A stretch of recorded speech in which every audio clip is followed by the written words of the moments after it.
Până în decembrie anul trecut am trăit pe minim pe economie. Nu ne ajungeam după zi pe alta, chiar și împrumutam, deși salariul fiind foarte mic, mai luam și pe datorie, rămânea să plătim la salariu, copiii le trebuiau bani la școală, de îmbrăcat, de mâncare zi cu zi, facturile, nu mai spun, și nu ne ajungeam. Minim pe economie 1300 și ceva de lei, deci e prea puțin. Vă dați seama, nu putem nici să ne împrumutăm prea mult, că ne gândim să avem și de unde îl dă înapoi. Că omul îți dă, dar trebuie să ai și de unde dă înapoi. Ca și la magazin, când luam pe datorie, spuneam, la salariul, următorul salariu, vă dăm cât vă datorăm. Dacă noi nu punem în pământ să avem cât de cât produse, cum ar veni și bio până la urmă, că sunt bio, să putem să avem din ce consuma, noi ar trebui, pe de altă parte, să cumpărăm din magazin acele produse și automat ar mai fi un ban în plus de dat. Vă dați seama, ne trebuie tot timpul câte ceva se găsește de cumpărat. Începând de la hârtie igienică, saj menajer sau tot felul de mâncare, deci nu mai spun că asta am și discutat. Copiii cer una alta, că le trebuie, mama vreau și eu nu știu ce, mama așa. Și vă dați seama, ce să ajungă minim pe economie? Că nu are de unde să ajungă minim pe economie. Ca să mai strângem, să putem să punem deoparte și așa. Nu știu dacă am fost vreodată la... să ieșim, deci în familie nici atât, deci să ieșim familie, deci în oraș, la un restaurant. Rar când ieșim la o cofetărie, la o prăjitură, foarte rar, foarte rar.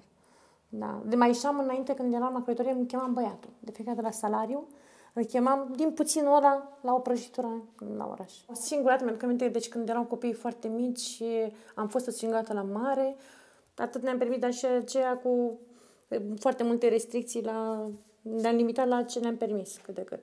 Aici unde am lucrat, am fost la normă și ne țineau peste program, pe motiv că nu ne-am făcut norma, sâmbetele ne chemau la muncă, tot la fel pe motiv să mergem să ne facem norma și nu ni se plăteau acele ore. Să zicem că aveam băgat un produs, un pantalon pe linie. Trebuia să scoatem în ziua respectivă 170 de pantaloni în acea zi. Vă dați seama că nu toate persoanele au aceleași faze cât de cât ușoare. Sunt și mai grele și nu toată lumea face față. Și că la final spuneau, atât ați realizat. Atât ați făcut, atât vă la salariu. Deci au zis că n-au ce bani să-mi dea, că eu nu mi-am realizat norma și de aceea mi-a tăiat din salariu minim pe economie. Că nu sunt obligați să dea minim pe economie atât cât nu fac norma, mi-au spus. În niciun caz nu se gândește nimeni la omul de rând, cum trăiește.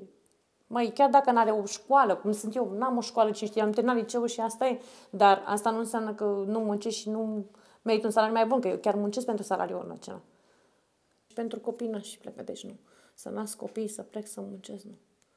Nu, pentru că, vă dați seama, fim și mai micuți și ne gândim, cum să-i las de la o vârstă așa fragedă, când câte se întâmplă, vă dați seama, acum în ziua de astăzi, că te vedem pe la televizor, că uite, au plecat părinții, copiii au rămas și din cauza asta. Și mai mult mi-aș fi dorit să pot să am bănuți încât să le ofer copiilor tot ce-și doresc. Deci asta mi-aș fi dorit. Să le ofer tot ce-și doresc ei. Că au nevoi, ca fiecare. Și după aceea, nu știu, poate chiar mi-aș permite o mini-vacanță, să zic așa, poate. Da. Da, deci este o idee bună să coreleze coșul de consum cu salariul, dar nu știu câte șanse sunt să ia în calcul. Eu totuși am zis că în acel coș minim pe economie ar trebui să fie un 3.000 de lei net. Pentru cât de cât un trai decent, să zicem așa. Ca omul să poată să trăiască, dar nu se știe dacă se va ajunge vreodată la acest salariu minim să fie 3.000 de lei net.